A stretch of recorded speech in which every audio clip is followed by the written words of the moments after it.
Hello and welcome. The purpose of this video is to show you one way to analyze an RDE report using a pivot table. To start, select any cell with data and press Ctrl and A simultaneously. Then head to Insert, select Pivot Table, and once you press OK, a new sheet will be created. In the pivot table fields, I recommend dragging the end customer name and the subscription name to the filters box.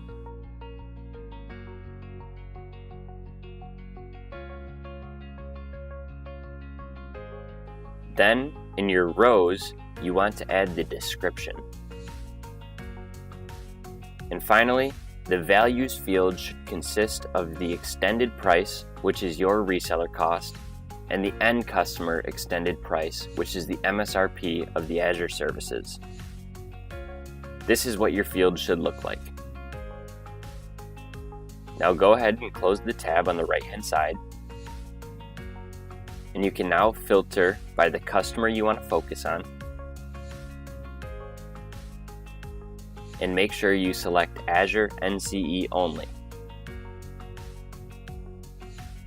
Now you can see the total reseller cost as well as the total MSRP for this customer's Azure.